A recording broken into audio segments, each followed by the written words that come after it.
Hey guys, and welcome to another stream. I'm coming from Stuck in Attic, and today we'll be animating some cultists. I've been animating all of these guys. There are a lot of cultists to animate, a lot of cultists to export and put in folders, and that's what I was doing before this. And now I'm glad to be back to animating because it's a pretty tedious job to keep on exporting and putting stuff in folders for hours on end.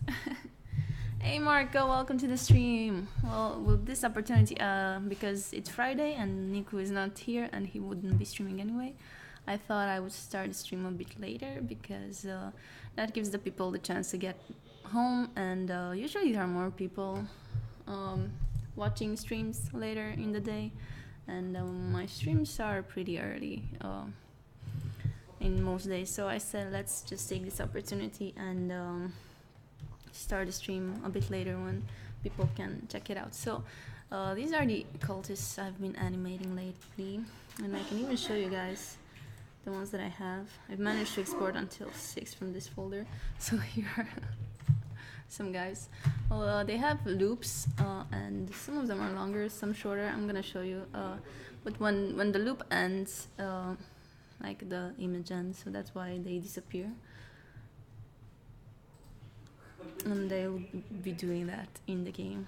Hey Razor's boy, welcome to the stream. Yeah, so a lot of cultists here, but I'm gonna explore these guys later.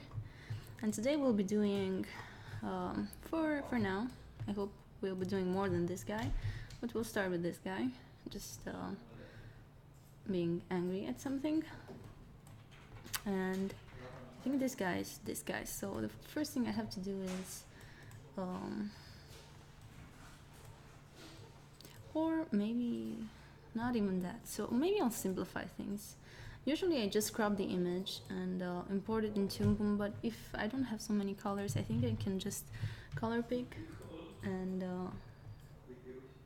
I think if I go here, I managed to get a code. Let's see, trying new stuff right now. So I'm gonna copy that code and go back here and make a new color.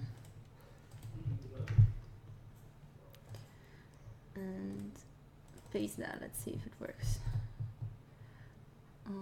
Oh no, because it doesn't have that code. Oh, okay. This is really dumb, Toon Boom.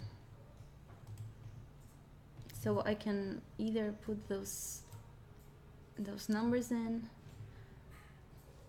So I think I'll just remember this. So it's 29 and 153. Let's go and do that. 29, 153. But that's not a color. It's not good. Maybe it should have been the other thing. Oh yeah, it's HSB. Okay. Let's see. Here, 29, 153. Yes. This is the color. So this is the outline color. And now I have to go to find the inner color. That's 29, 97, 25. Let's go. 29, 97, 80. What was that last number? 25. 25. Okay, and one more color we have here. It's the hat color, and that's 627.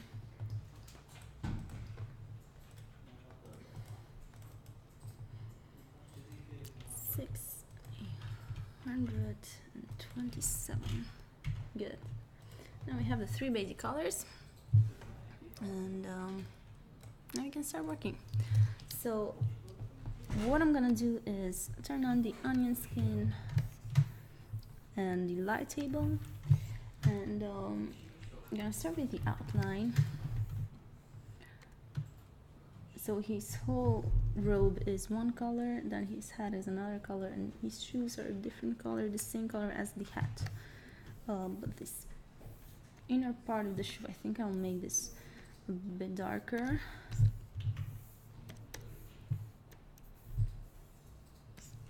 And since it's like the closest thing to us, then I'm gonna do it first because it will overlap the other layers. And there we go.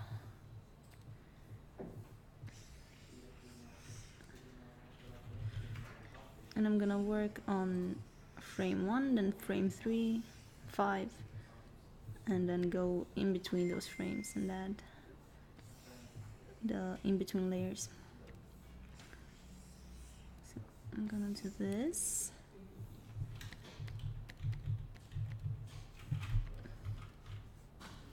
Now draw between the lines.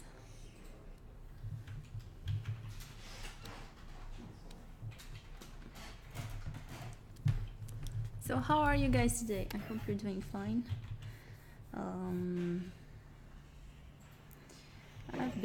I had a productive day today. I've been listening to Jurassic Park all day long, and kept me working, very focused. I didn't feel the need to take any break at all, just being in the zone with the book. So I had a lot of fun, and I'm excited to see the film after I finish the book, because I think I've seen it when I was a little kid, but don't remember much. Maybe it was on TV or something, and I just I've seen a couple of scenes, but I don't think I've seen the entire movie. So I'm excited about that.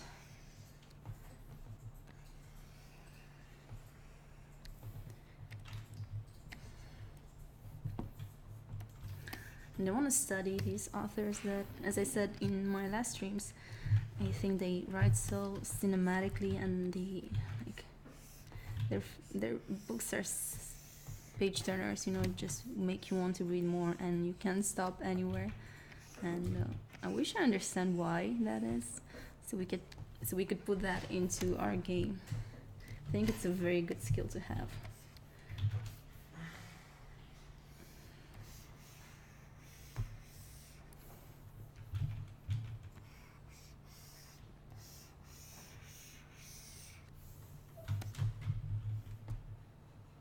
The name of the movie, it's the book I was reading is Jurassic Park. The movie with those dinosaurs.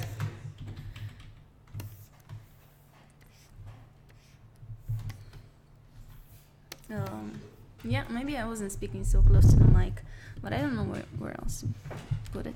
If you guys can hear me. Oh, you read it? Oh, that's cool, Marco. And how did you like the book?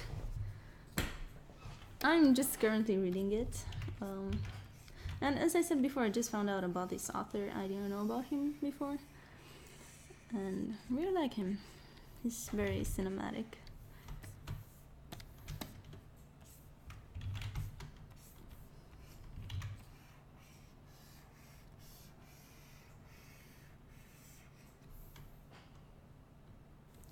Yes. This and The Hitchhiker's Guide to the Galaxy. Oh, babe, they are very good books. Yes, I really like. I don't know how the movie is, but I imagine it's a bit more on the thriller adventure side, but the book is actually quite deep, because it raises a lot of issues, like ethical issues, what we should do when we have the power to alter our genes and we have the power to alter the world around us. Should we use that power, and what happens when capitalism takes over this power and just wants to make a lot of money with it, not considering any potential danger to the animals or the humanity or anything else. And I don't know, I really like the subtle way it raises these issues, because they're not in your face. So the author is not trying to make a point, or he's not trying to say that genetic engineering is bad, but he definitely makes you question that. I mean, even though it's cool to think that we could potentially engineer ourselves into whatever we want, and in the first chapters he even creates this short story of the world where they've started using genetical engineering to have, like, I don't know, make up people having makeup all the time, or altering your jeans so that you smell like your favorite perfume all the time, and like really trivial stuff, like that. And then raising extinct species from the dead and using them for entertainment. And he's not in your face telling you that this is bad. I don't think the author thinks it's bad, but he's definitely making you question like the power we have, and if it's alright that we use it. I mean, if we are smart enough or advanced enough to be able to use it.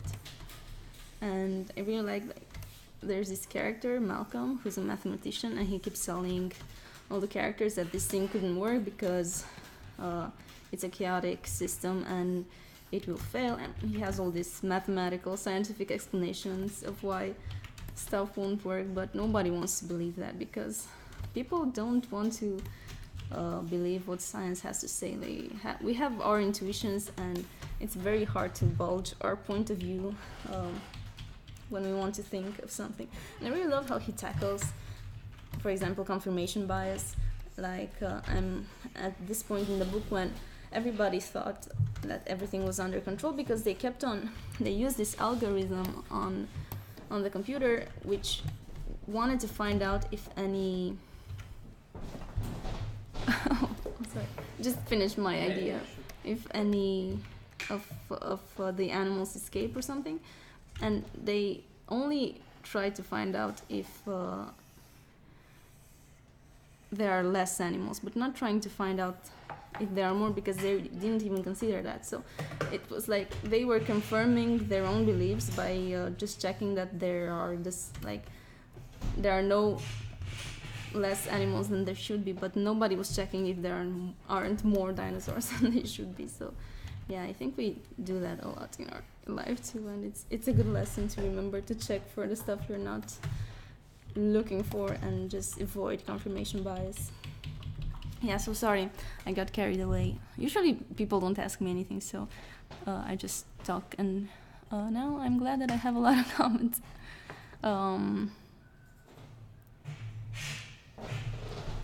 Oh, okay, cool. Ivan Caster, what's it like working in the animation industry? Well, for us as indie game developers, it's pretty good. It's like we had a few stressful days like in the last half a year at least. We were very, very stressed out because we had our Kickstarter. We raised a lot of money in our opinions back then, and we were very optimistic with the deadline of the project. But then we just wanted to add more content and wanted to make the story epic, and thing is, we got so much work to do, and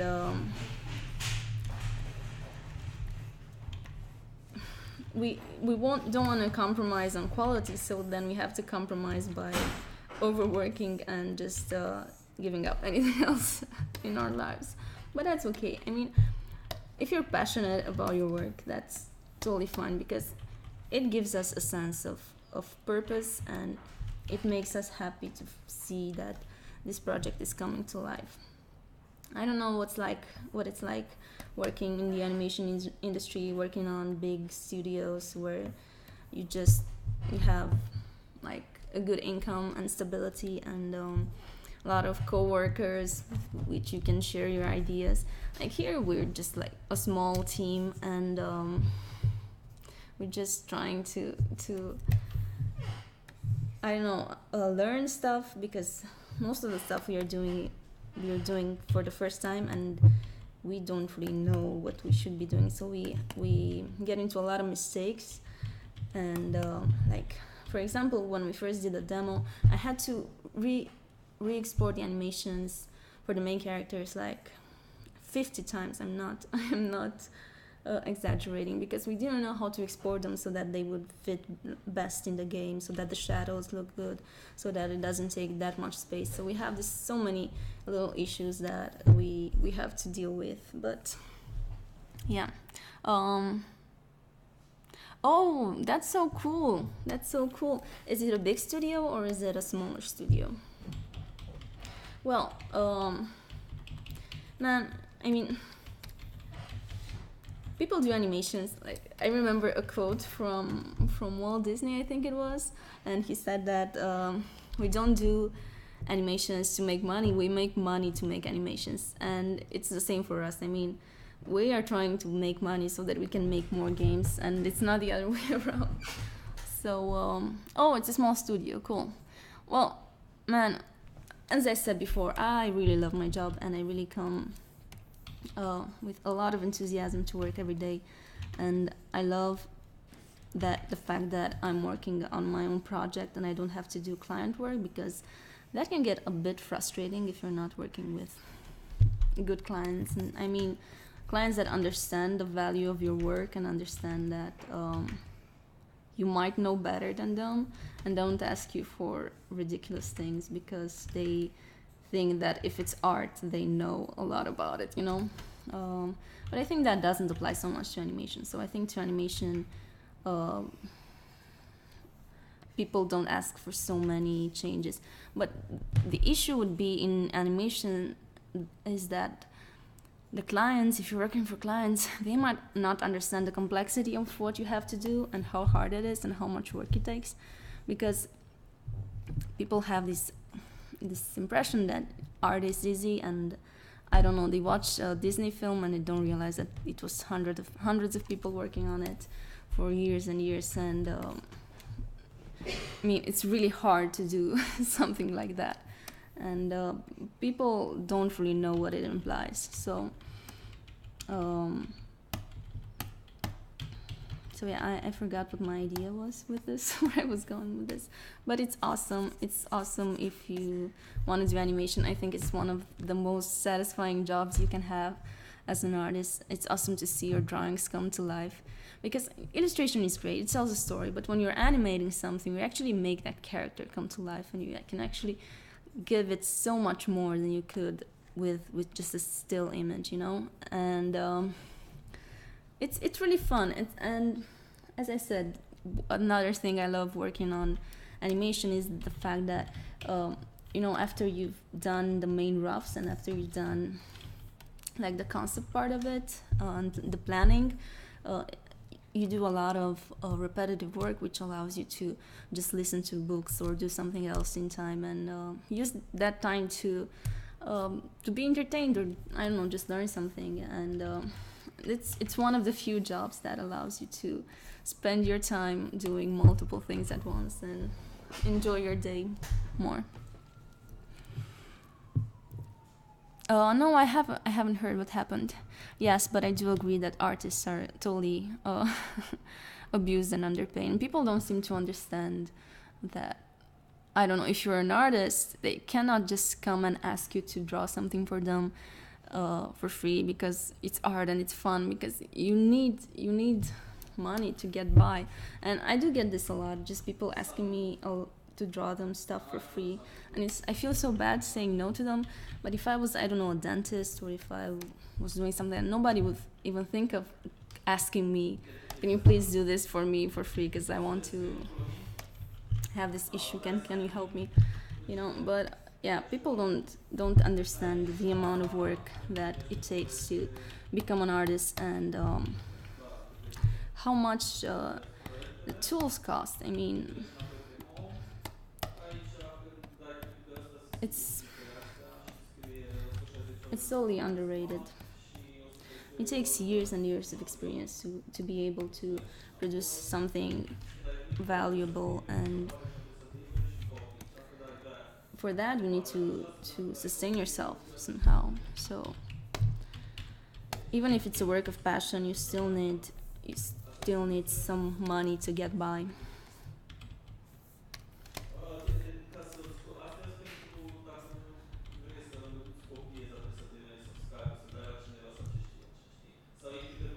Yeah, but about your reel, do you have any animations, or are you planning to start doing the animations for the reel right now?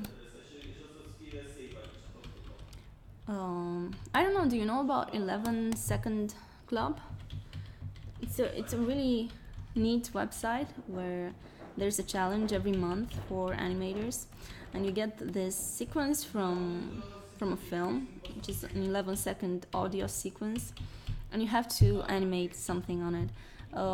And it's like not so much work that you don't have the time to do it, but it's enough to be able to do a pretty neat animation or just tell a story, in 11 seconds.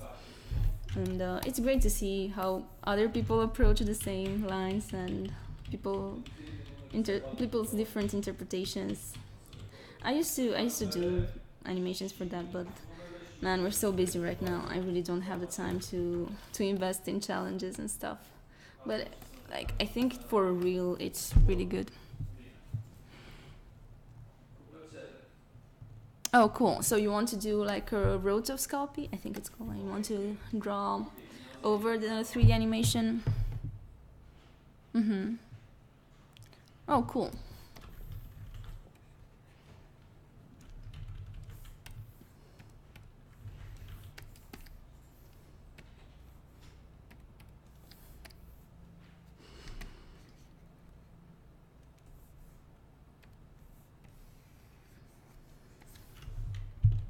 Oh, cool. Yeah.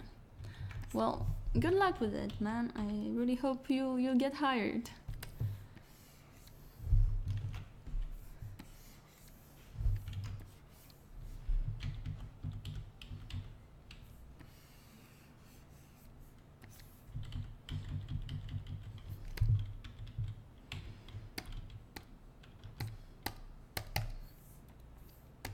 Okay, what happened here? Oh, wrong tool.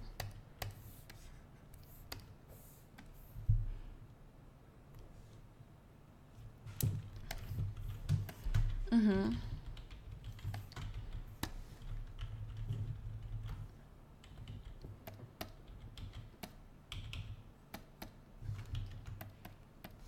And are you going to have only these animations, or do you want to do more of them?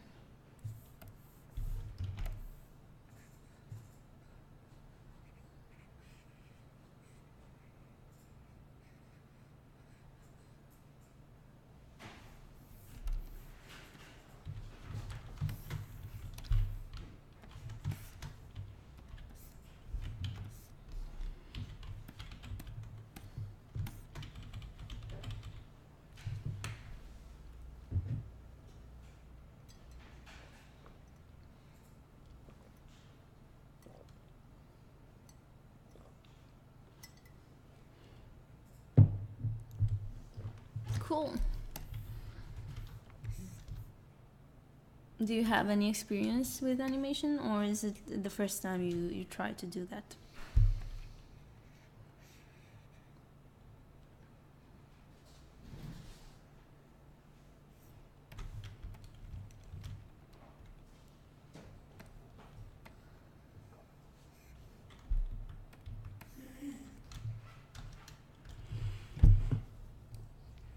Mm-hmm. Cool.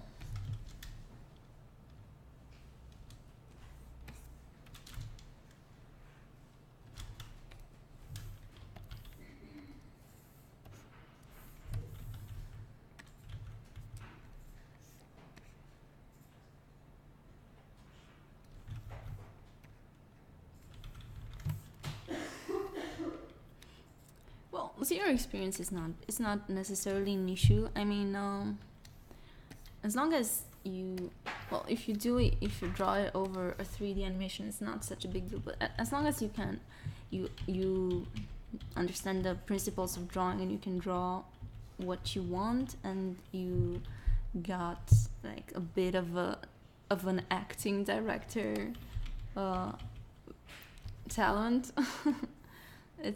That's all it takes, basically.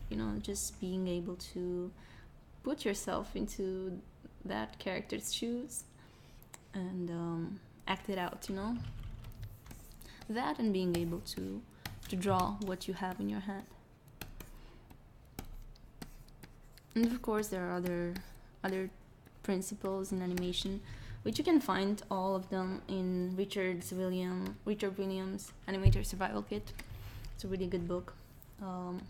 It's a really big book, so I don't think you'll have time to read it all if you want to do this real. But yeah, if you do get hired and you want to work as an animator, I totally recommend reading it. Oh, your experience is in programming. Cool. Yeah, well, it doesn't matter. I mean, you know, you can do really awesome, simple stuff. No, before I got hired here, I didn't know how to draw or anything, and I've made a short animation for a competition that turned out pretty cool. Like the characters just had circles for their heads, and they had just dots for their eyes, and very simple stick figures, like, you know, and came out nice. So you can tell a story animating a stick figure, so that's no problem. Hey Vibolul, welcome to the stream. Yeah, definitely. And the experience. I mean, it's fun. It's fun. But if your background is in programming, do you want to switch field and do you want to be a full-time animator, or do you want to work in a studio and do them both, like also the programming and the animation? Because I think, like, if you want to do games, I think you can do animations from Unity, if I'm not mistaken. I think I saw something like that. But then, yeah, you do need some experience animating.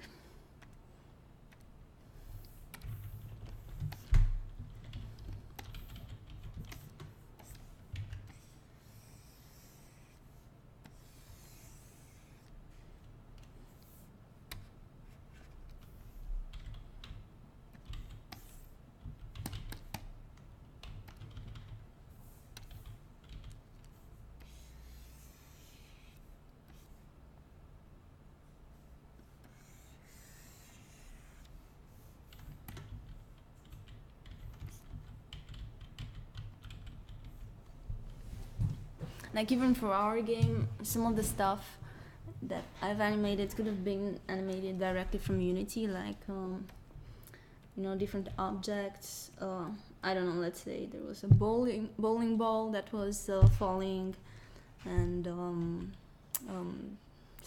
things flying and stuff like that. And I think yeah, I think Nick would try to do the animation from Unity, and it would have been easier like that because you wouldn't have so many PNGs. But in the end, for most of the stuff, I ended up animating them and just exporting as a PNG sequence. And for others, Leafy went over there and they did it together, because Nico didn't manage to. He keeps saying he's not an artist and he doesn't have the eyes for it. I keep saying that he does, but you know, like, really technical people just have this impression that if you're an artist, I don't know, you're like an alien or something. You see the world differently or have different abilities or skills than them, which is not actually true. I mean, we're basically all the same. We're just trying to figure it out. It's the same way that Liviu hates math and he says he's no good at it, but if he would really try it, he would definitely be able to do it. So yeah. Yeah, our game is totally 2D. It doesn't have any 3D animation. Yeah.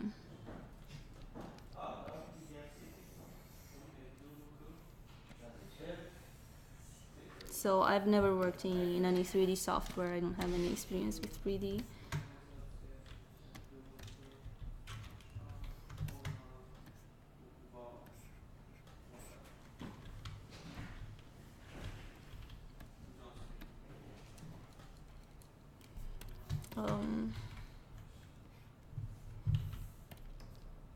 Although I'm not sure why, and that is, I just never really had the opportunity to learn 3D. I think if you're an artist, you have many more job opportunities if you're a 3D artist rather than a 2D artist. Like, I think 2D animation is slowly dying, unfortunately.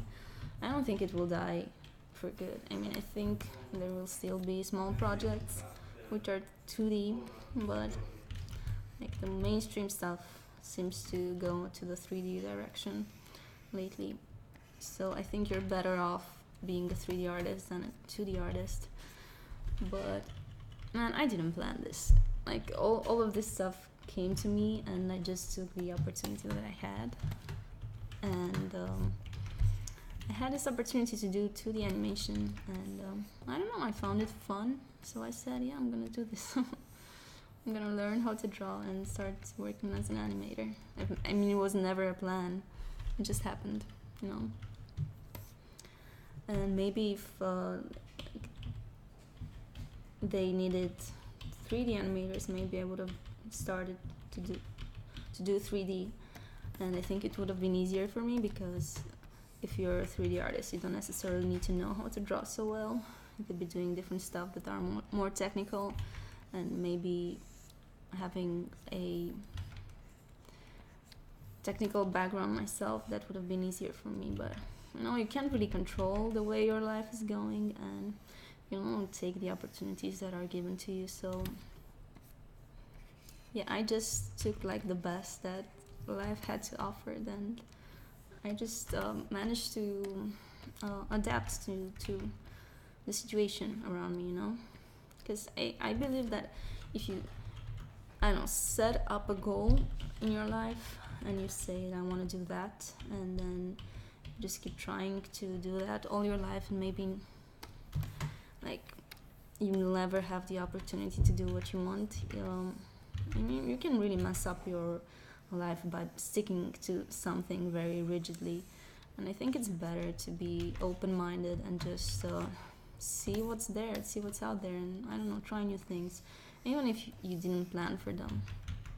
Because in the end, how do we plan for certain stuff? You know, I planned to be a rock star. That was my dream, my goal when I was a teenager. But why did I want that? Because at some point, I don't know, something made me believe it was cool to do that, or it was fun. But it was just as random as choosing to be an animator, and it's just that one was earlier than the other. So my suggestion to all of you is just, I don't know, look around you and see what opportunities you have, and if you think that something might be cool, just try it out and see how it works. You never know.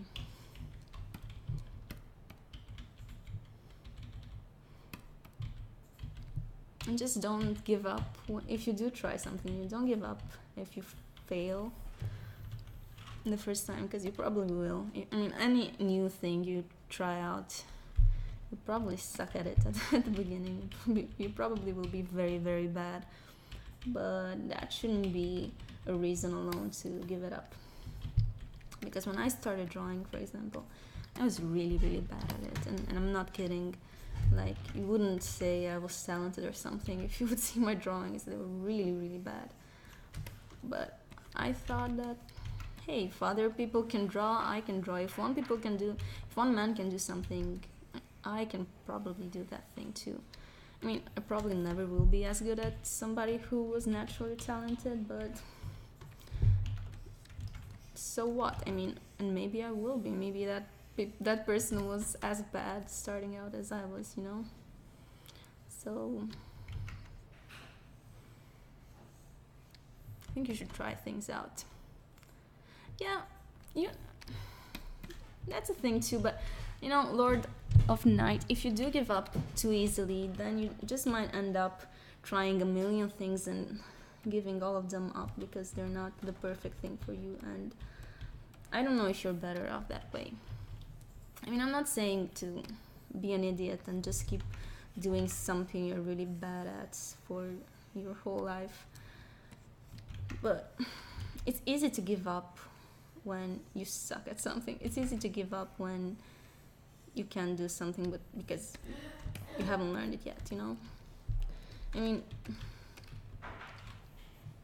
giving up is the easiest thing to do, in my opinion. And no, I do not agree with you, Lord of Night. I do not agree with you.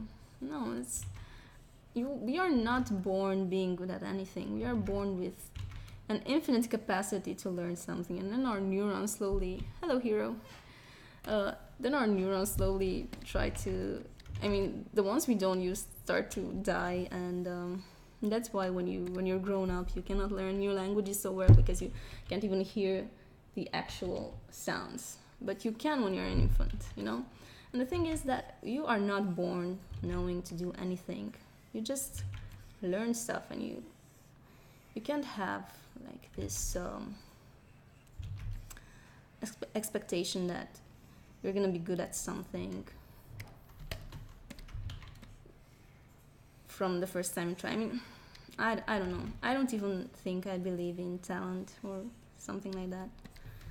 I think it's just a very misunderstood thing that we call it that way, but I don't think people are born knowing to do something better than others.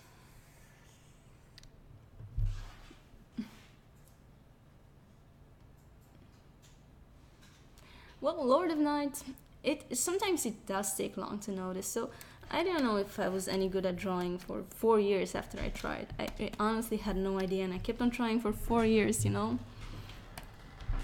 And I don't know, will I ever gonna be any good at it or not? And I'm not sure now either, to be honest. I'm not sure, but you know, I didn't give up, so now I do have this idea that I might be really good someday. Maybe I'm mistaken, but who knows. Hey Critter, welcome to the stream.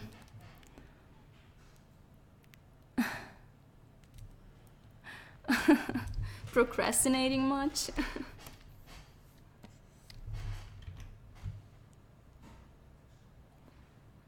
Yes, sure, you are born with certain advantages. And yeah, that might be like, you can say that that's 4 years wasted, but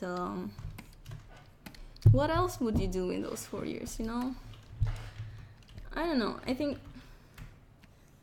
like, if you want to try something out, you should find a way in which, like, the cheapest and fastest way for you to test that thing out, if you're any good. I mean, let's say if you have an idea for something, just what's the easiest and fastest and cheapest way for you to test out that idea? And of course, not invest 4 years if you could just invest a week and find out from a week of work if that's worth working for, you know. But for some other things, you can't really do that. For the skills that takes years to develop, you can't know after 4 years if you're gonna be good or not, or if it's worth it or not.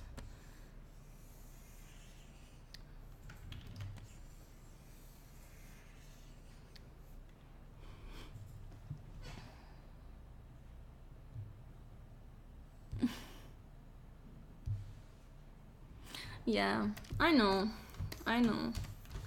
Well, in I do agree with you, Lord of Night. I do agree with you in certain situations. Yeah, you're totally right. And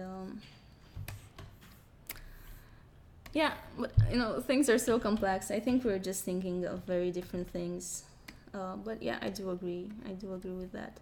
But you know, it's the Dunning-Kruger effect, I think. It's those people are so bad that they don't even, they're not even aware of how bad they are. You know, I don't know if you guys know about the Dunning-Kruger effect. Just in case you don't, I'm just gonna sum it up real fast, and that means that the like, there's an inverse. Okay, let's see how I can simplify this. Like, the worst, man, this is hard to say in English. So when you can't do something, that means that your skills are so bad that you cannot even be aware of the fact that you're lacking the skills that will make you do that thing. So just to give you a concrete example, just let's say about tennis match. So if you're a complete beginner, you don't know anything about tennis, you won't even tell the difference between somebody who's a novice and somebody who's a very, very good professional, because you don't even know what the skills are for you to be good at something, you know. And that's why people, like the less they know about a subject, the more they think they know about that subject, and the more you know, the less you think you know. So it's something that helps you a lot psychologically, because if you really suck at something, that means you're not aware of it. Because if you would be aware of why you suck so much, you wouldn't suck so much, you know. And I think it keeps you sane if you want to try something and you're really bad at it. You just don't realize just how lame you are, you know. I think that's the case with the people going to these auditions and not realizing how lame they are, and they probably don't even, I mean, they're probably sincere in when they don't understand why the judges don't like them, and it's sad, you know. But the thing is that, I don't know, they only relate to their surrounding groups and their family and friends, and maybe they do tell them they're good at it, and I don't know. So in the end, what would you rather be? Would you rather be someone who thinks they're good at something, or would you rather be aware of how bad you are at everything? So as Socrates, you know, used to say, like, I'm the smartest man because I am the only man who knows that he doesn't know anything.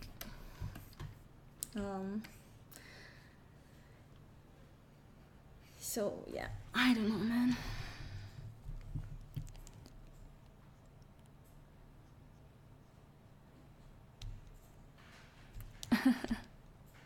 Yeah, so Ivan Kessler, I agree with you. So if you have a job that you like and you are able to have a home, so you're able to pay your rent and you can afford electricity and internet and like the basic necessities of your life, and you have decent food in your fridge, yeah, why not work as an animator or an artist? Because it's fun, you know, it's fun. So would you rather have a job that pays really well but that makes you miserable? I mean, not miserable, but that you just can't wait to get it over with and start your life, you know, after your job? Or would you rather come to work feeling that you are accomplished and, I don't know, feeling that you're enjoying every minute of your life? And I would totally rather have the second situation. I mean, I wouldn't want to feel that I'm wasting 8 hours of my life every day by hating my job. No, I was just saying that you have these options, like be an artist and maybe not have so much money, but loving your job and having a high-paying job, yeah, and, you know, just not enjoying what you do at all, and being, I don't know, postponing your life for when your job ends, you know. Or something that we don't do, be an artist and have a Patreon. Yeah, make a lot of money. Well, you can have both. I'm not saying you can't have both, but you guys, those situations are rare. So you'd rather be realistic. Well, you know, about realism, like who can honestly be objective about anything in this world, you know? Can you truly be objective? Because Lord of Night, if you're expecting to fail at something, you probably fail and you'll confirm what you already thought that will happen, and you'll probably sabotage yourself in the meantime so that you get the result you were expecting to happen, you know. But I don't know, I think a lot of people are very, very, very pessimistic about their lives, and they claim to be realistic, and it's actually a disguised pessimism. Because if you are truly realistic, then you would agree that reality is somewhere in the middle and things are not always so bad. I don't know. I think there are different degrees, but if optimistic people are happier, then I want to be an optimist. Because, I don't know, I have this tendency towards being very pessimistic and seeing things very gray, and I'm fighting this tendency so much, because what has this brought me? Okay, I'm claiming that I'm a realist, but in the end it just makes me miserable every day and just makes me look at the bad side of stuff, you know? So why not be an optimist and just be happy, even if it's not realistic. But in the end, if you think about life, there's no happy ending for any of us, right? I mean, we'll all die and grow old, and like, if you do want to find the bad things in life, there are so many of them, you'll be overwhelmed.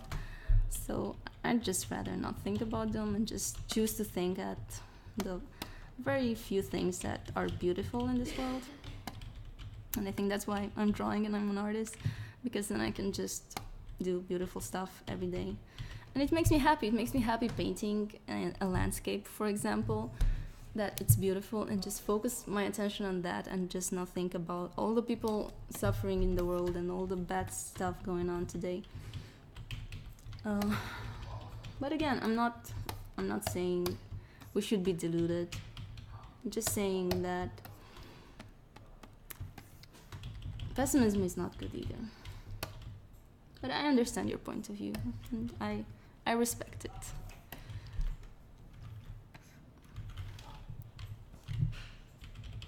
But I remember, another quote, and I hope you don't feel offended in any way by this quote. I just found it funny, and it was that pessimism is not always deep and optimism is not always shallow. So it might seem cool. I don't know what age you are, Lord of Night.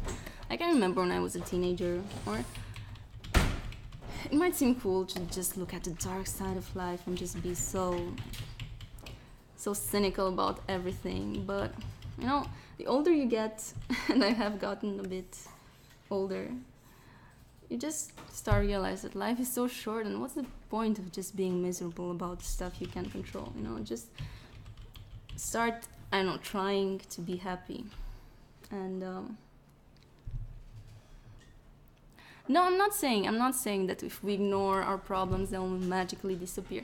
But you know, some stuff you don't really have control over, so if you can't control them in any way, like why just worry about them all the time?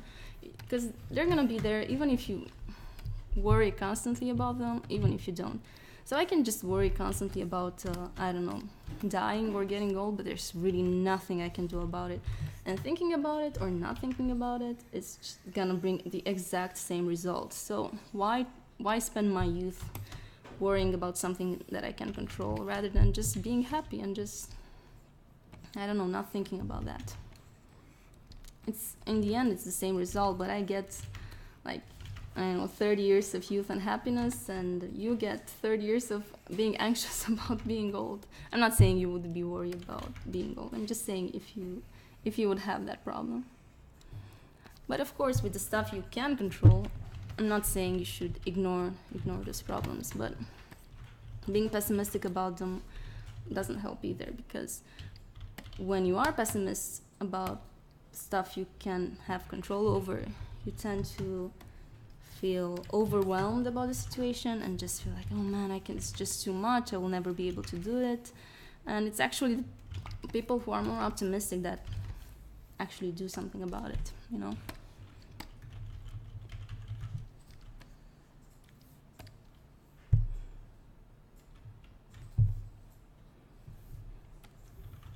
I'm not anxious either. I tend to be, from what I've read, there are two types of personalities. One is more prone to depression and the other is more prone to anxiety, and you usually have one or the other. And I'm the kind of person who's not anxious at all, but I am prone to depression and just feeling very like that nothing has any point, and just being sad about everything. And I am aware of that, and it's just such an awful feeling to have. And I think that being happy is a skill, and it's like learning to draw. You learn a new skill, and you just have to work really hard to get it. I don't think it comes by itself. And I don't think we are born learning to draw, knowing to draw, or knowing how to be happy, or knowing how to play piano, or knowing how to read. It's stuff that you learn during your lifetime. And when you start, I do think that you're probably gonna be very bad at it. But, you know, you improve quite a lot if you put the effort into it.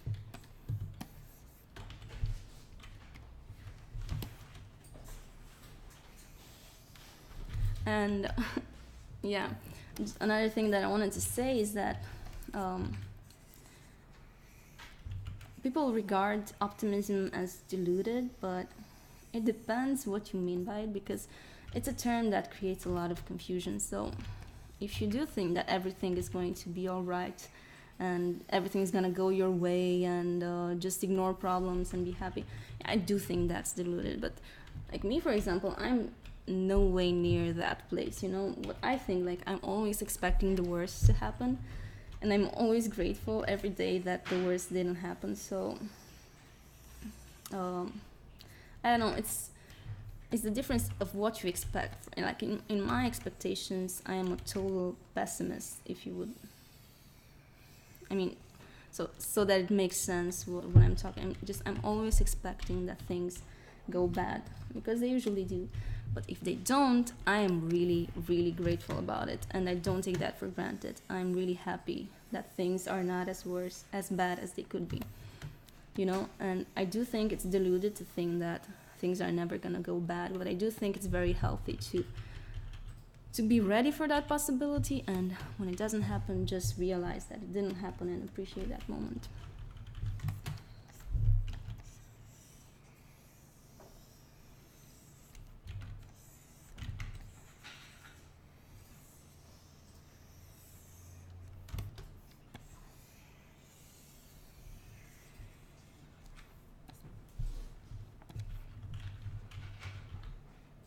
And yes, it's true that optimistic people tend to um, remember. Like, I remember this study where they had smokers, and they told them like the chances they had to get lung cancer, and the chances they had to get heart disease and whatever. Like, different people who are either pessimistic or optimistic being told what the actual chances of getting sick would be. And the optimistic people would remember the percentages a lot different in their advantage. So there were smokers who were being told their chances of getting lung cancer, and they were asked later on the study what their chances were, and they would always remember those chances being a lot less than they actually are, you know. And I think that's, I don't know, it's a mechanism for just keeping you feeling okay and not despair about stuff. But it's true that it's not something healthy, because those people are putting their lives at risk smoking, and they can't even understand the chances they have to get sick, you know. But on the other hand, I think those people lead happier lives than those who are constantly worried about stuff that never happens. It depends. I would say of myself that I am a happy pessimist, and I do expect that the worst is going to happen. Like in my case, I do expect, like, I know how often people get sick or get cancer, and I kind of expect getting that sometime in my life, because the chances are so big. But you know, every day that I don't have cancer, I just think that I don't have cancer yet, and I'm happy, you know. Jesus Christ. Well, it's a very optimistic thing. But yeah, people just don't want to think about it, and then when it does happen, it just takes them by surprise. But it's a reality of life, and you have to constantly be aware of how high the chances are if you suffering a lot, you know. And when you aren't, just be grateful for that. And it makes all your trivial problems look a lot less important when you think about these sort of things. Yeah, Olivia is always is always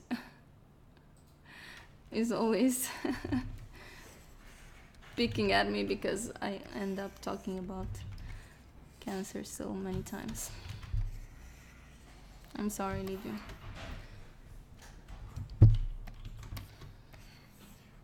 Oh, he's different than me. He just doesn't want to think about it and doesn't want to accept that it exists, just shove it under the doormat or something. And I'm just grateful I'm not sick yet. And if I manage to die one day and not ever be sick, I'll be the most grateful person ever.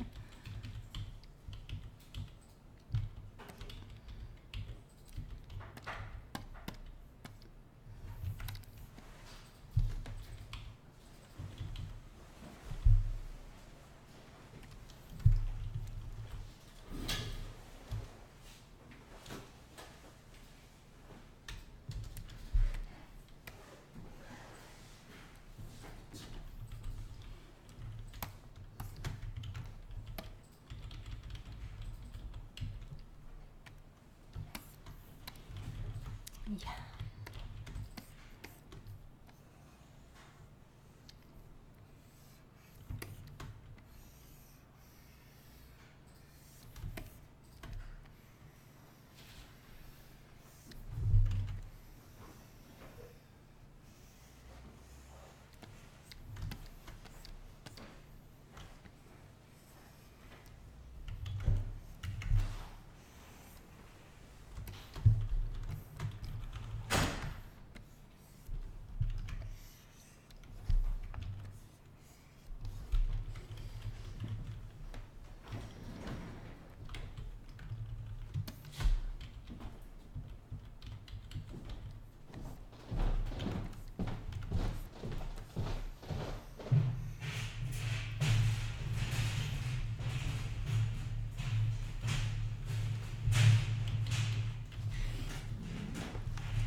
Yeah, but I do think that people don't think often enough about happiness, and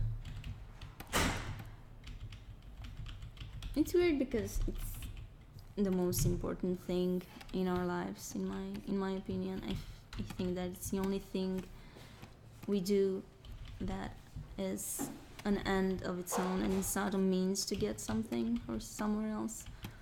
And people don't really pay that much attention to it. Trying to understand why it is and how it happens and what's the deal with it. We're just always trying to get other things that we think might get us there, but not actually looking at the problem itself. And I don't know, it's something I've read a lot about and tried to figure out.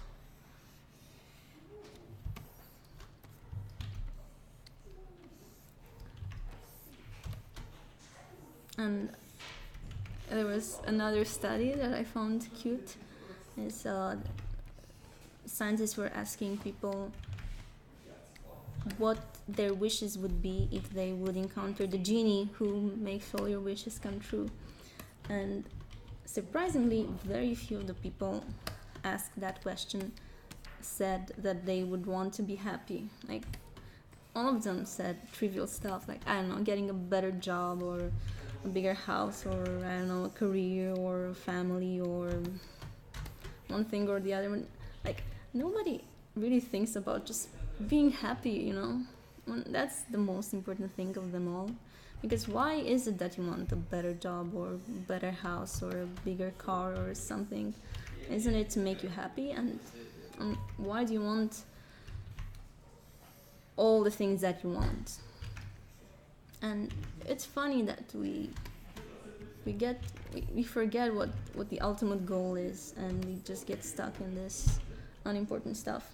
Because, you know, the genie in real life too works in a very ironical way, and it makes your wishes come true, but then you end up being miserable and they suck, you know? Like, you ask for something nice in your head is really nice, and then you get that, the genie makes that happen, and it's totally awful because, I don't know, you didn't specify a certain thing, and then everything goes to shit. But you know, if you would ask to be happy, not many things could go wrong, because you'd be happy, so what does it matter? What does anything else matter if you would be happy?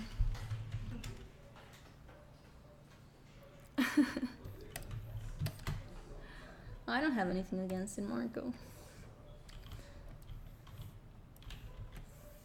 I don't have anything against it.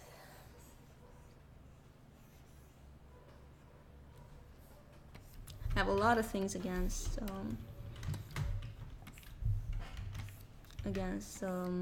astrology.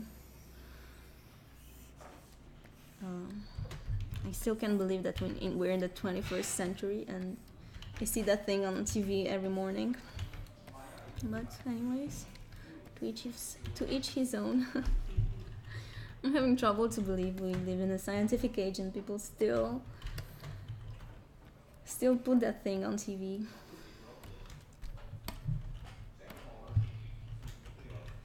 And then we wonder why people don't believe in climate change. Yeah.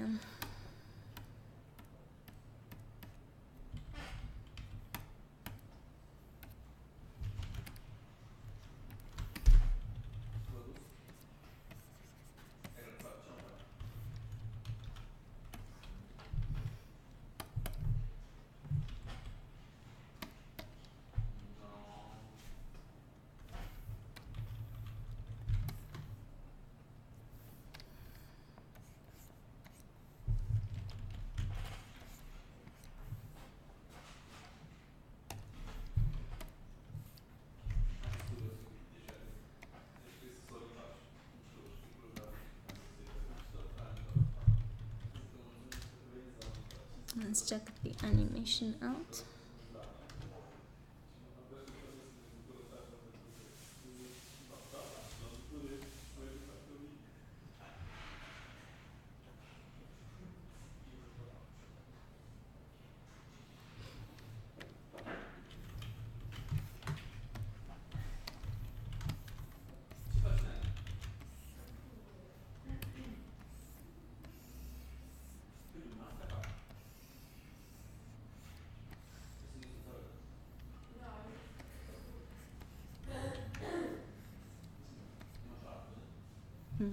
Is this head alright? I think this has a weird shape.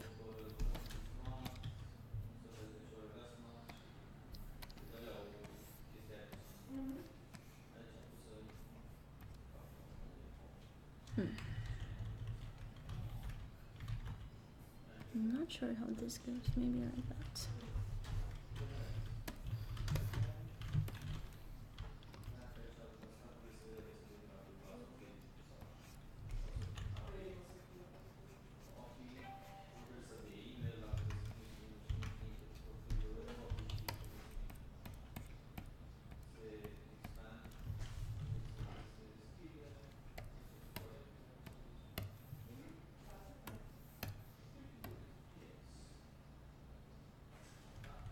Hello, hero!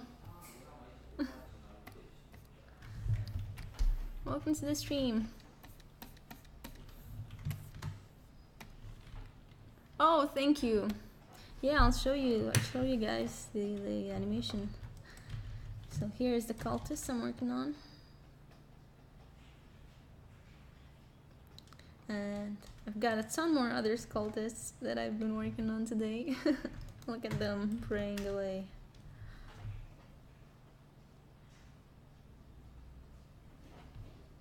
And disappearing because they have shorter loops, some of them. Yep.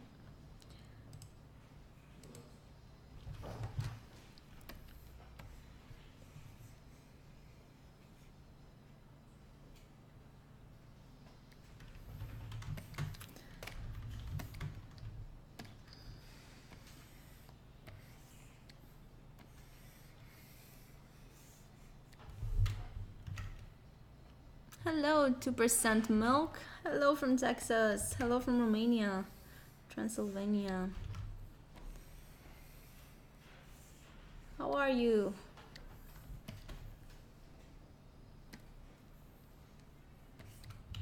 So yeah, for the new people watching the stream, just gonna present myself again and what I'm working on.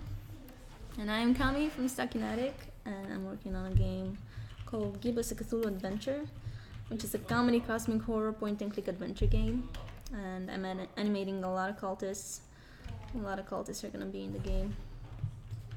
And let's see what else. We had a successful Kickstarter campaign last year, and we managed to get the money to make our game, and we've been working on it ever since. You can check out our demo from our website, and we even have a short documentary about what life is like as an indie developer here in Transylvania. And we do daily streams. We are 3 people working in this attic, and we do animation streams, music streams, background streams, development streams, working in Unity, implementing, all that stuff. So yeah, if you're interested in what we're doing, please subscribe and help us expand the cult. And we also have a Discord channel where a lot of awesome people hang out and talk to us. And you can find our Discord channel. Let me see if I can link it up. Olivia, can you link it up? Already done. Oh, thank you. Yeah, so we have our Discord channel, and you can chat with us anytime on Discord. And what else? That's about it. That's about it for us, guys. We're just animating and talking a lot of crap. And yeah, having fun.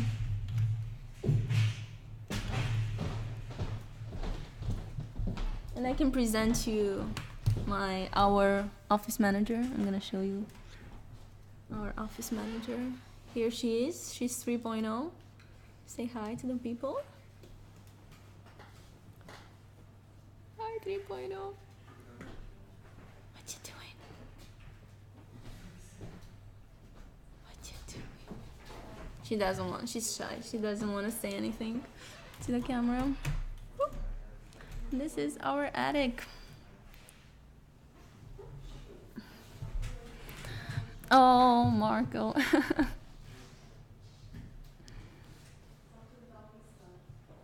Yes, the English subtitles are amazing and are from a generous backer, yes. Yeah, so we also have a filthy regular, as we call them.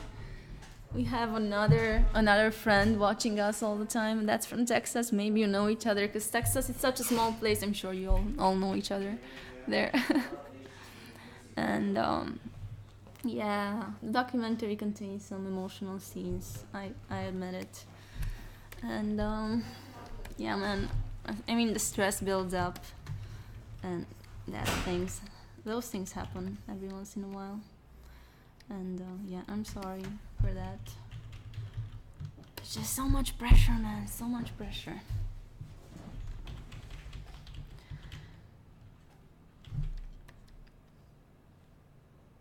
Oh, thank you, Raz's boy. Thank you so much.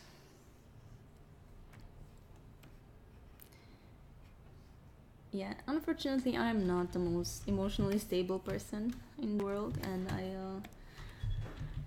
if I get too stressed out about stuff, it can get pretty... It's like an avalanche for me, and then it just gets so... But the good part is that it goes away, and then I have new enthusiasm and new strength to carry on and just get over with the stuff. So yeah, it's true. We have been stressed, and we are even more stressed now. But hey, man, I mean, I have to make the best of what we have. So we're a bit late, and we're stressed about that. But hey, we're making an awesome game, and we love what we're doing, and we have you guys, and yeah, we couldn't be asking for more, and we're just so happy that we get to do what we do and have this chance, and that's why we want to make the best out of it, you know. So I mean, we could have made a simpler game and ended a long time ago, and maybe if we were maybe if we were more less dreamy and ideal, maybe we would have done that and it would have been better. But we wanted to make something really cool. We wanted to make something like the best thing we could do, and that means no compromising game-wise. No, so that means working extra hours and getting a bit of stress in our lives. That's fine. Oh, thank you, Marco. Oh, that if that was acting, I would be a very good actress. But yeah, I'm sorry to admit that happens every once in a while, and it's stressing people out. But yeah.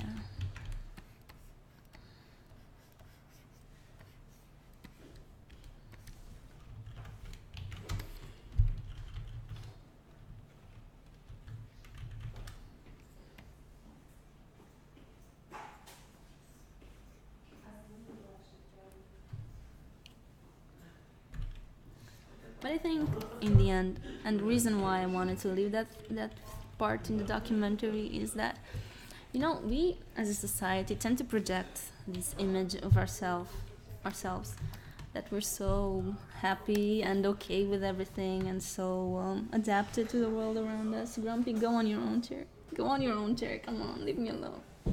You're too fat.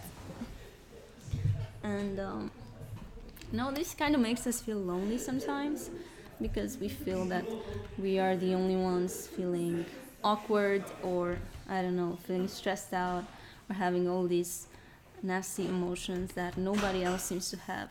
And I think it's good to show sometimes that you're vulnerable because that makes people understand that they're not the only one feeling like that. Sorry, she keeps taking my chair. What are you doing? Why are you doing that? You don't have room, you're too fat.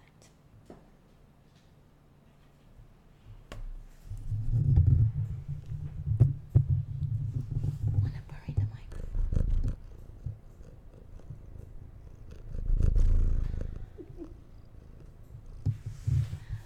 I'm sorry, she's just too cute.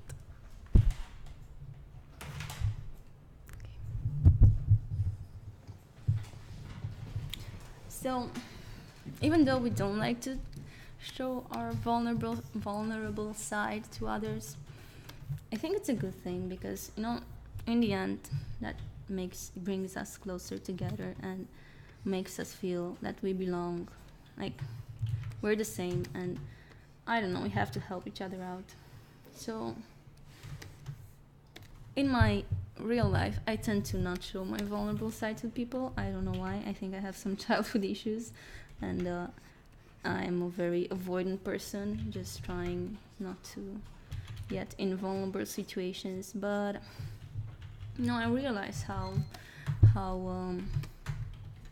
alienating that is. You know, just for me and for others, and just being exposed to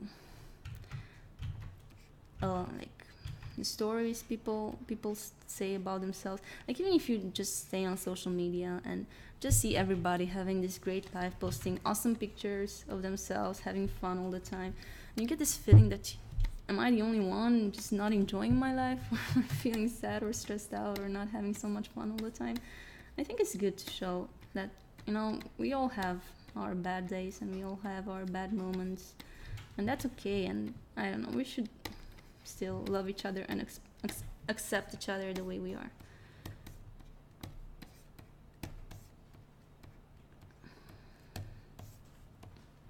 So yeah, I said, no, I'm stressed out about this game. I can show it to the world, you know, like this is what life is like for an indie game developer, for someone trying to make something of their own and not knowing if it's gonna succeed, just investing everything in it, all your dreams and hopes and free time and energy, and not knowing if it's going to be worth it. And I don't know, getting close to being burned out very, very often. But in the end, you know, we pull through, and I think that's the message Or I think that's what I want the message of the documentary to be, that when you're passionate about something, it can get really hard and stressful, but in the end we're resilient people and we pull through, and you can do that. So you don't need to get hopeless, just have to keep trying. Hey AJ sir, welcome to the stream. Yes, a lot of philosophy in this stream. I talked a lot about a lot of things.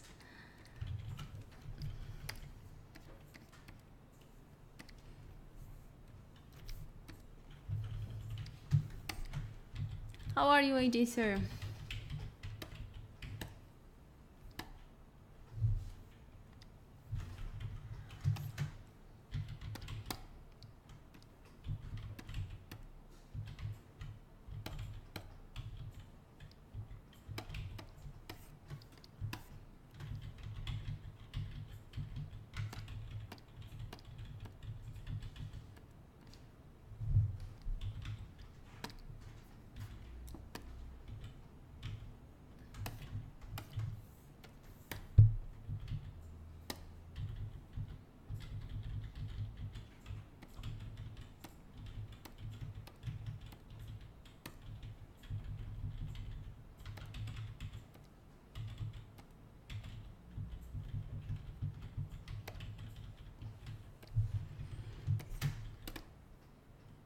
But again, I'm really happy that you guys liked the documentary and it was well received, because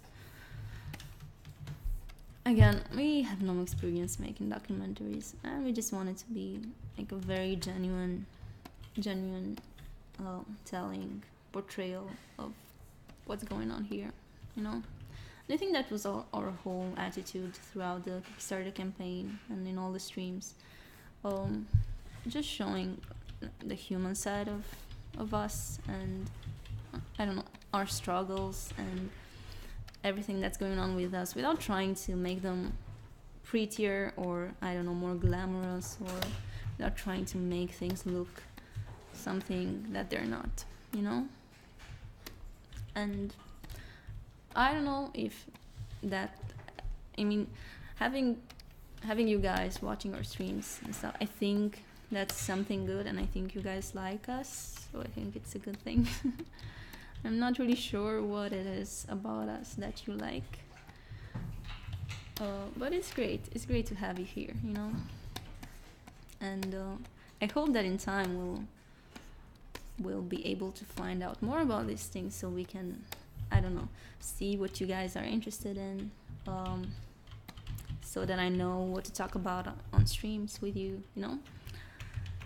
and so that we know what to show more of or less of. Because I honestly appreciate so much that you guys take the time to hang out with me, because I know how many awesome things there are on the internet to do, like so many awesome things to watch and listen and just do. Like, you have an infinite choice, an infinite possibility to do cool stuff, and you chose to be here with us and watch our streams, and that's really amazing for us, because it's like the amount of entertainment and stuff, streams, videos going on today, it's tremendous, and still you guys chose to watch our streams, so we feel very, very humbled about that and really, really appreciate it.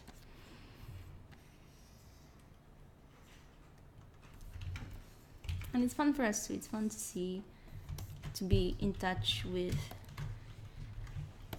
the people that in the end are going to be the public you aim for, for the game. You are, like, the thing you're doing for somebody, and if those people can be with you from the beginning and see the whole process, then it's so great to have them along for the journey,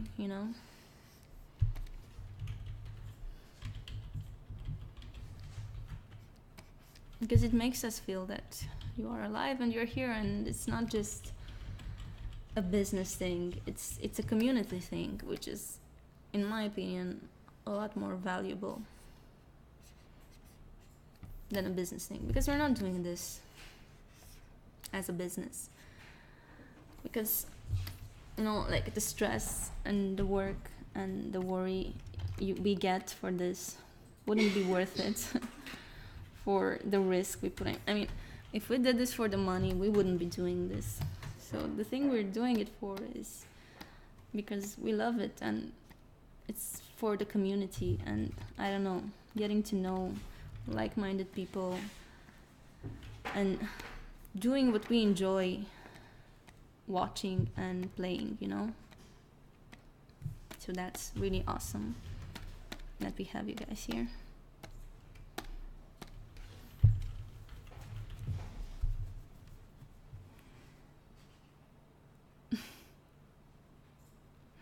Yes, Marco, of course I am. But thank you for your point of view.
Oh, this repeats.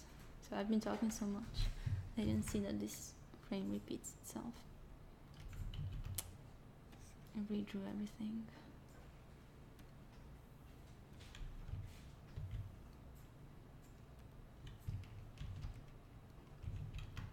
Okay.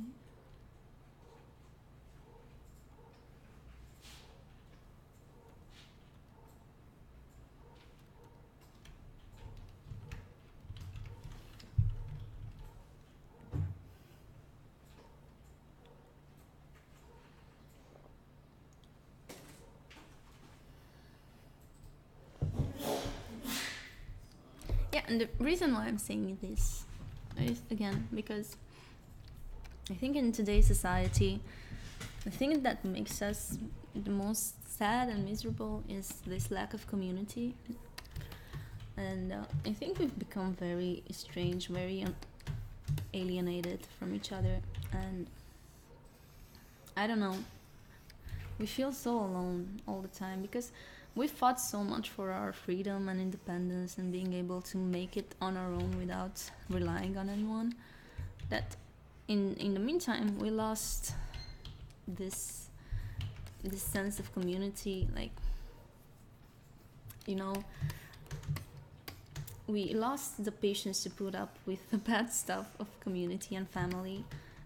We gained a lot more free time, but in the end, we have this basic needs, like these desires that we have deep within us, and we evolved for millions of years to have them because we're social beings, and you cannot get over them. And I think one of these desires is this need for a community, and I don't know, being accepted and validated or loved by your community. And we ignore this so much today.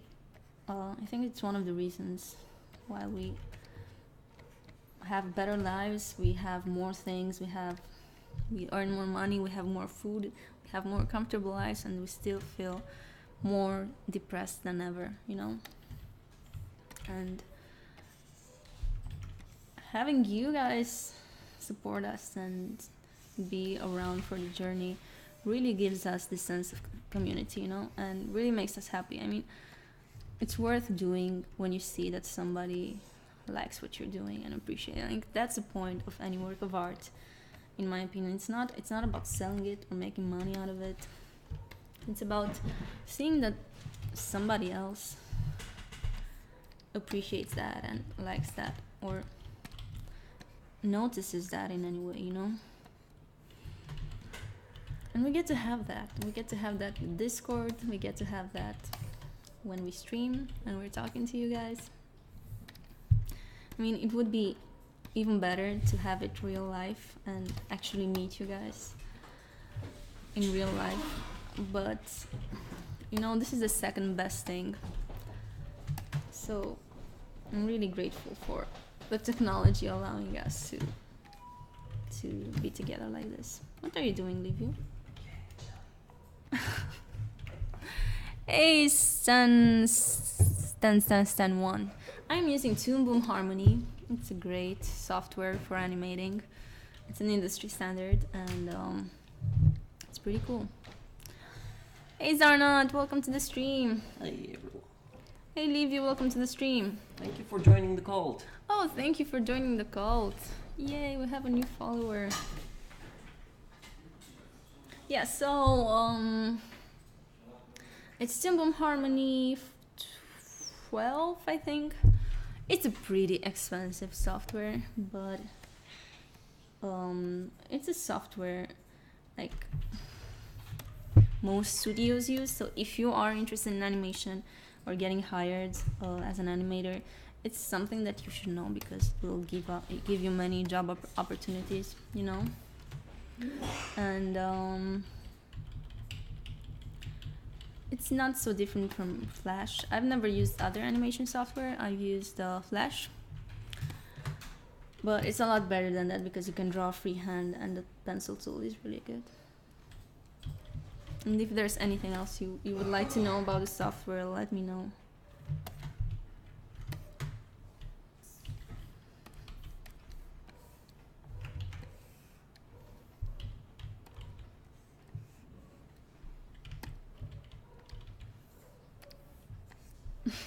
No hooks on it, sorry. Or an eye patch, right? So I think what I should have done is just number these frames so that if they repeat, I don't redraw every one of them.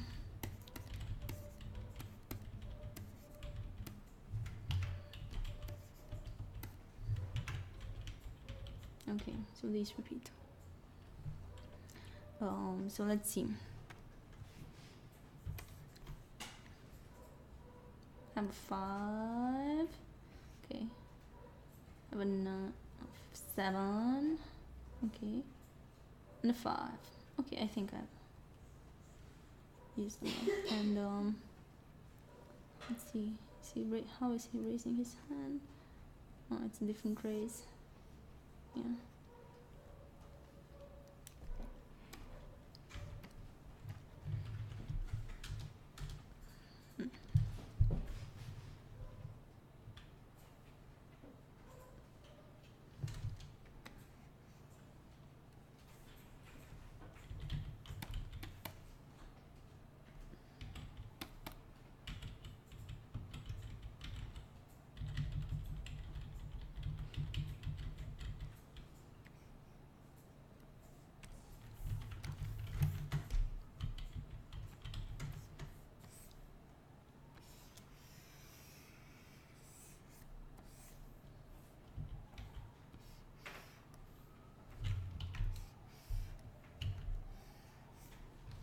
Okay, let's see.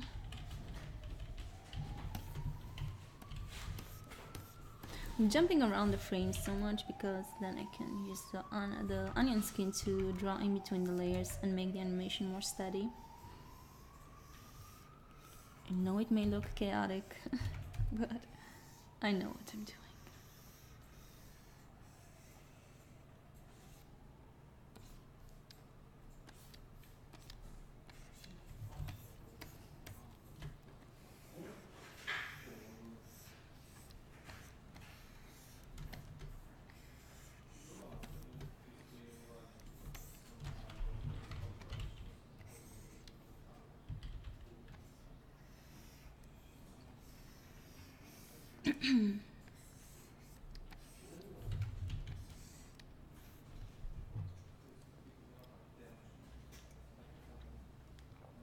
Hello Zarnant, what's up?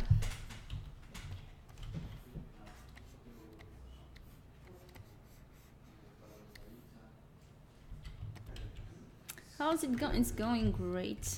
I had a very long philosophical stream, talked about everything. And what do I think about the beta? Man, it's hard to evaluate your own work, but Nico is alive. Yeah, I know. We didn't talk to him today. I don't know if you did. You talk to him today? He doesn't hear me. I don't think he said anything. Well, today is still practically his medical leave, so he stayed at home. I hope he'll be able to come to the office next week. He's been sick for 3 weeks now, and man, I don't know what kind of bacteria he had. That's so bad. Just crazy. But I hope he'll be on his feet next week and he'll be back to work, because we have so much work ahead of us, and this delayed us a little bit. 3.0 is sleeping on my chair, and yes, she's very fat. Show it to you.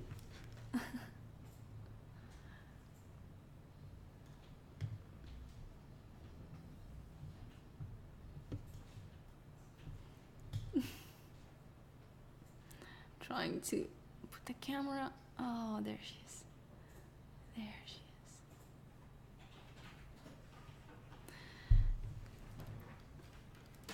is. She's purring on my chair. She's eating from everyone, just asking for food all the time. She's so fat. And she's a sweetie. And what do I think about the beta? Well, I think that it's pretty cool. I just can't wait to have the voices in the game. I think that will make a huge difference. And I tested it a lot. Played it so many times.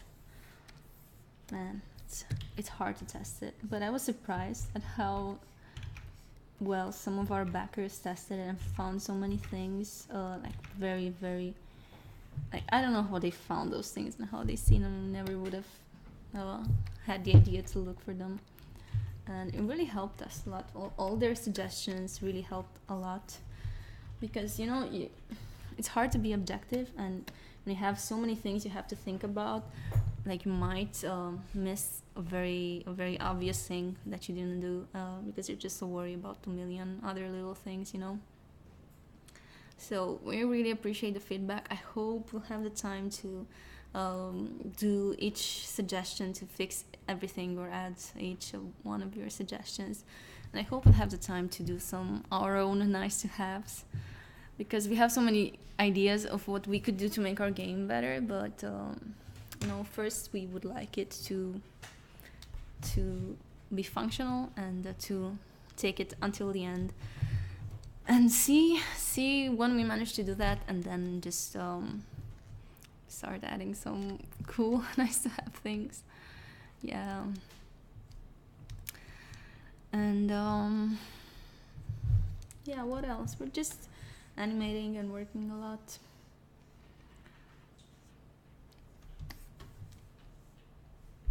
And that's about it with us. We just work and work and work.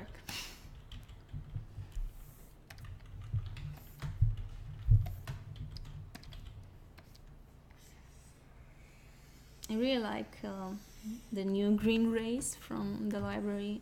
I really think that it's a very good idea that was given to us by a lot more people, you know, not just one. And I'm really glad we fixed that, because it was an obvious issue that we didn't even consider, because we're just so focused on other stuff.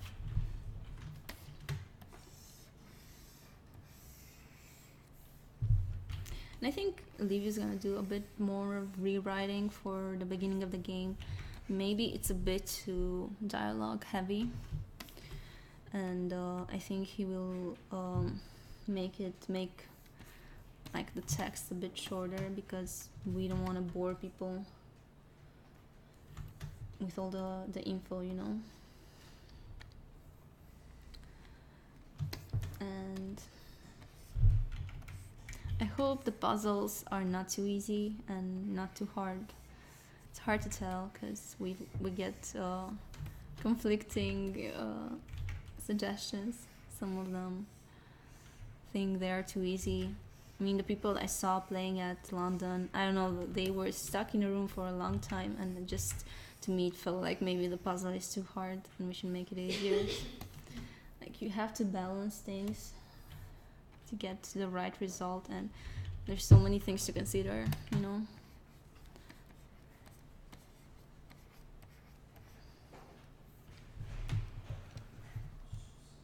Yeah. Yeah, and it's got the player has a motivation to do it, because as many of you said, why would Buzz want to do that? And yeah, it was something we didn't really consider so much.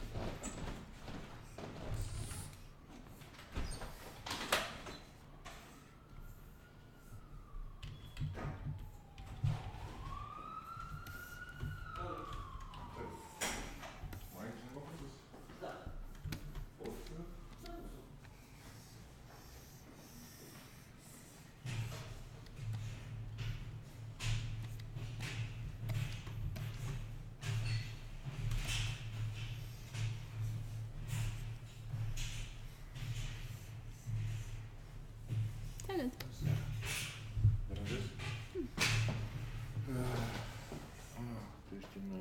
Ja, dat is niet op een pauze.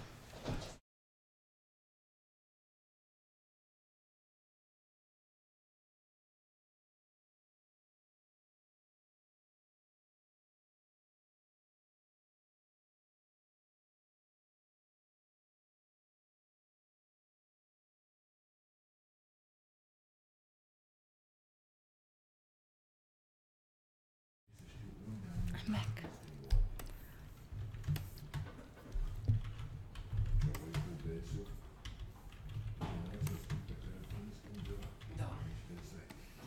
So I thought this was a shorter animation, but apparently it's more complex than it seemed.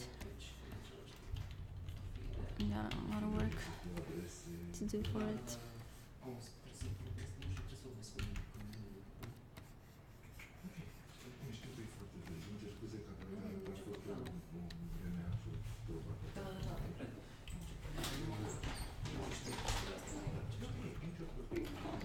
Let's see this other frame.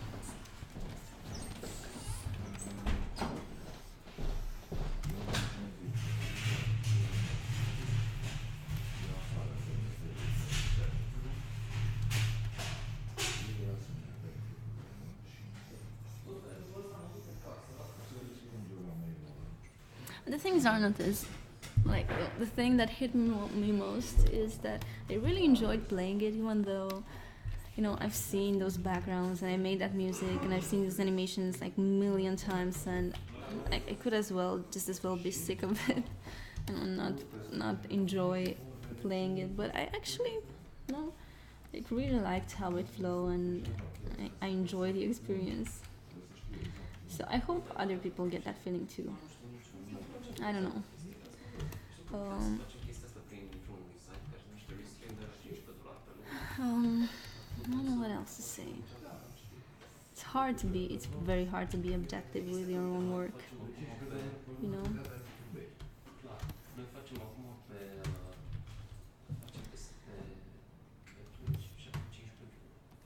But what did you think of it, Sarnan? I know you wrote a lot on Discord, and you plan on writing some more, but if you want to say like your general thoughts here, you are welcome to do so.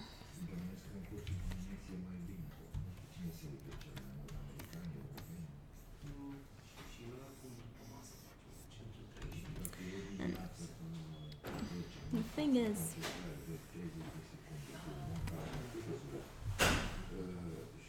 you're gonna judge it.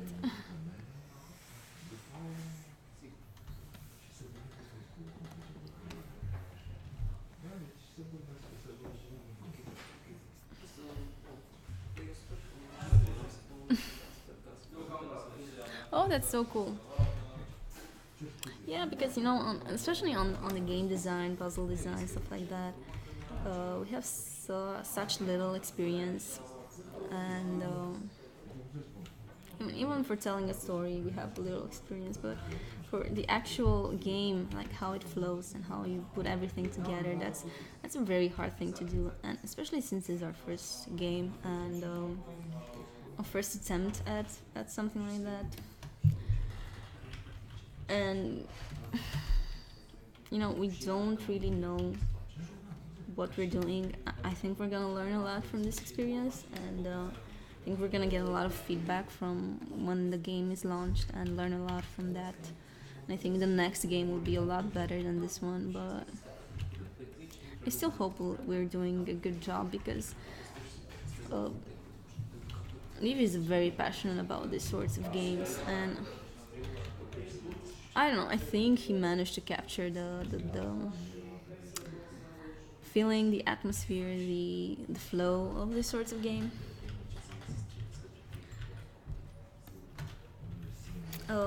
He played them since he was a kid, and he always wanted to do that. For me, I didn't know about them until you told me about them. So I don't have this relationship. I didn't grow up with this sorts of entertainment.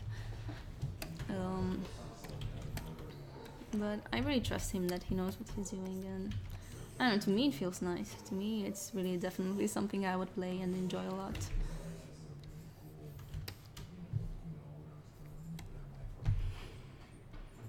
Yeah, we're gonna learn a lot from the beta too. It's true. Yeah. Well, I was only saying about the final game because a lot more people are going to test the final game, and they're probably gonna review it, and it's gonna be people that don't know us and are completely objective, So maybe you, Zarna, maybe you like or dislike us, so maybe your opinion of the game will be a bit biased because you're human and you have an opinion about us, so you know us, and you won't judge it as someone who just bought it on Steam would and doesn't know anything about it.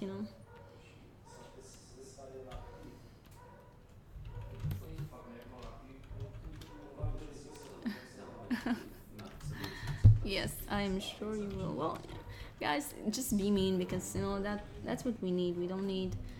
I mean, praise is nice. It makes us feel good, but we need honest feedback and suggestions on what we can do to improve. So we don't mind you guys being mean if you have to, or if you have any idea or anything that you would like to add.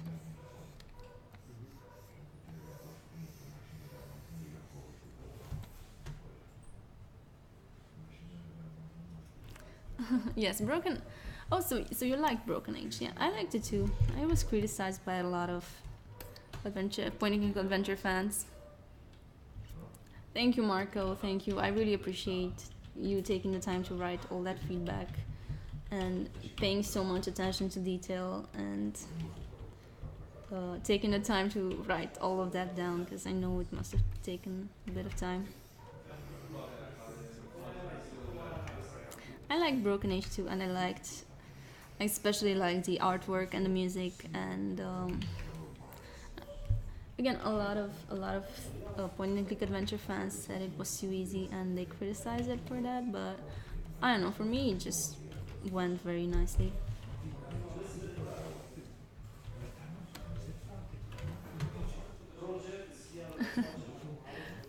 No, of course we we wouldn't expect it's just, so yeah. From you guys, we wouldn't expect anything less.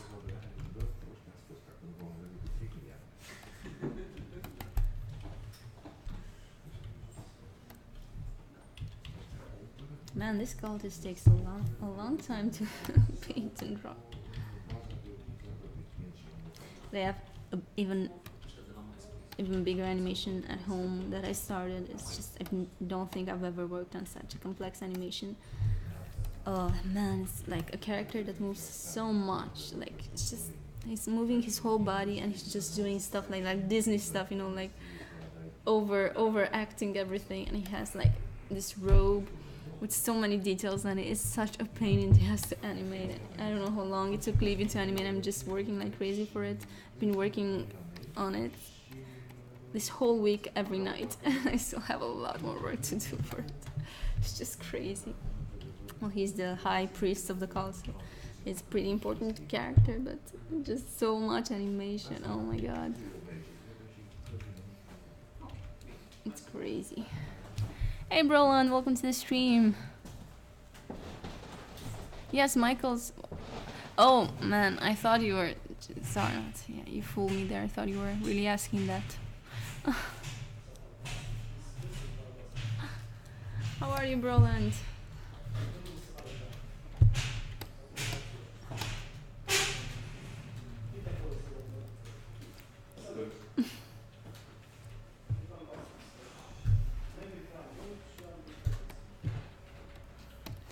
Yes, Marco. German is a very difficult language.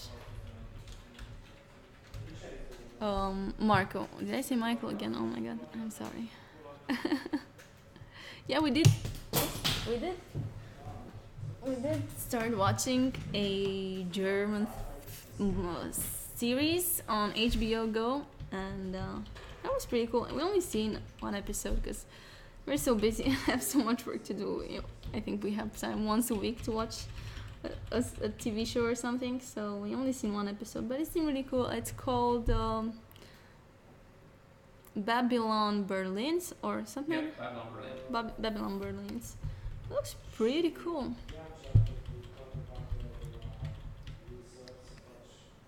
Seems interesting.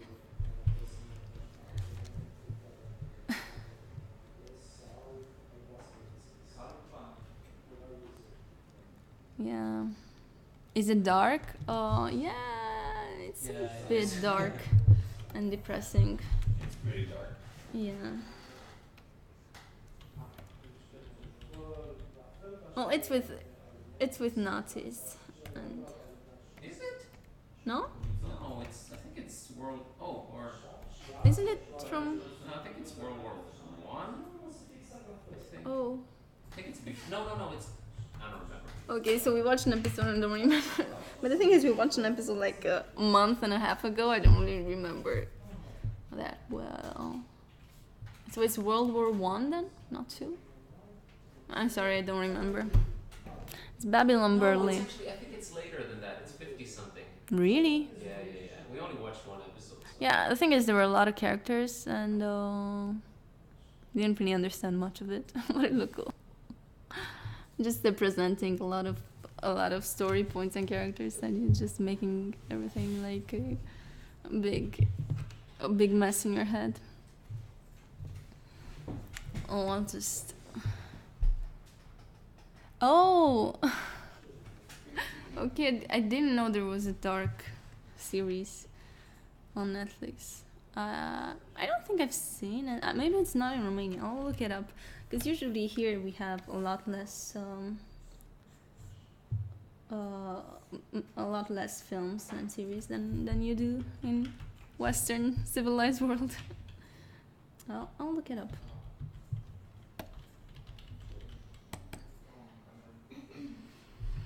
But honestly, right now it's so hard for me to watch any serious movies. I really need to watch something light. All this stress and worry, I just need like to chill out in the evenings. No more depressing movies. So if dark is dark, we don't want to watch it right now.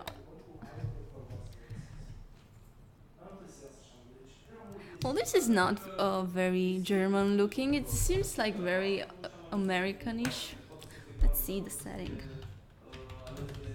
I thought it was with Nazis, but maybe I'm wrong.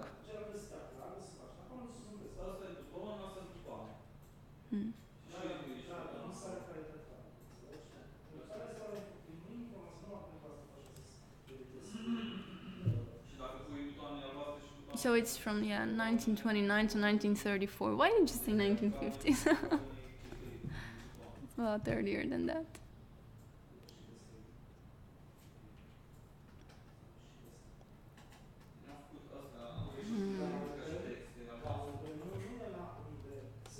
Yeah.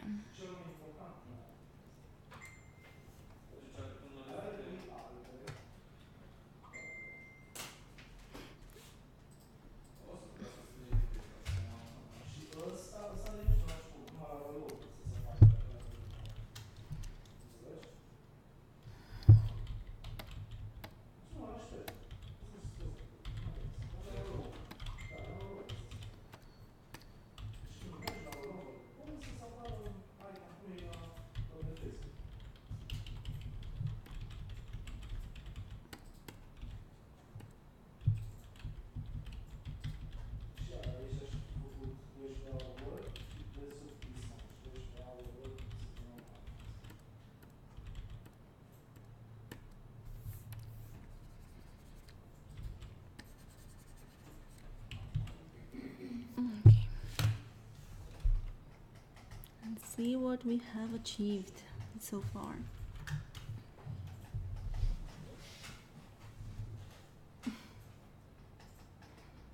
Still need to do a couple of frames.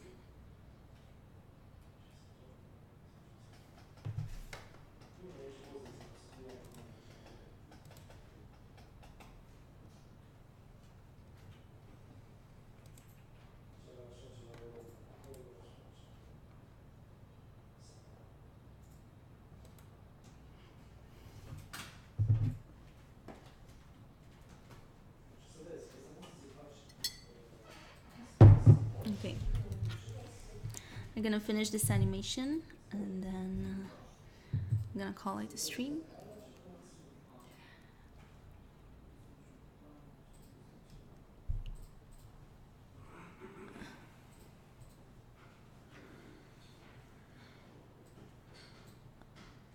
I haven't seen it. I don't know.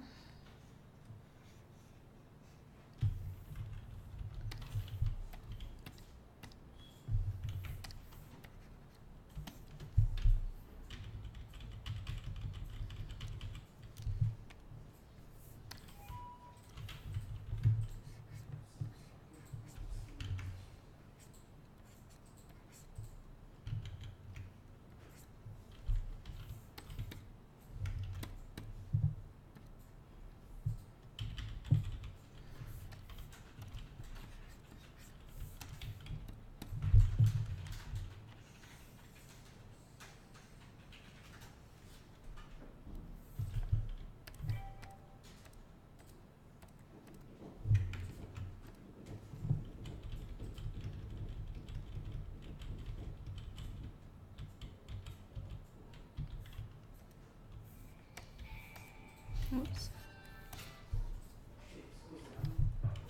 Okay.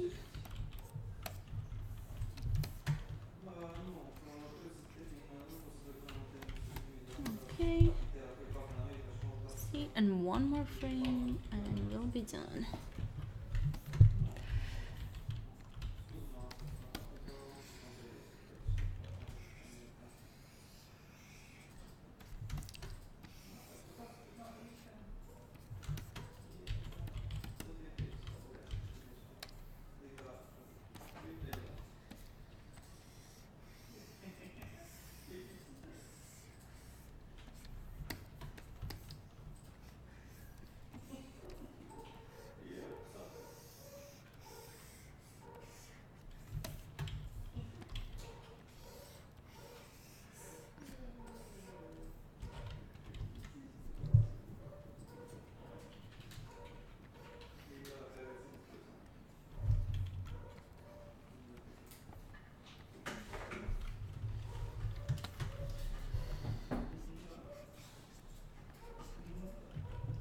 Cool.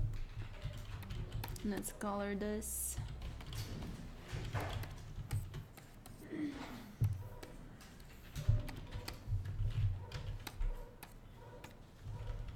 And I think we're done. Let's see.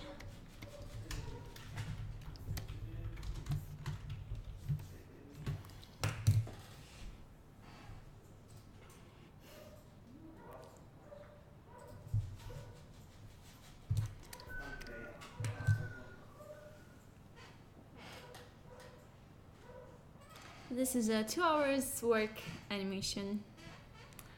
And he's not even such a complex character. He doesn't have so many details and colors, so you can imagine when you've got an even more complex character how long it takes. So yeah, man, cultists are a lot of work. And I've got this guy, and I've got a lot of other guys that I've been working on at home. Just finished them today and checked them out. They're disappearing because they have different loops and different length loops.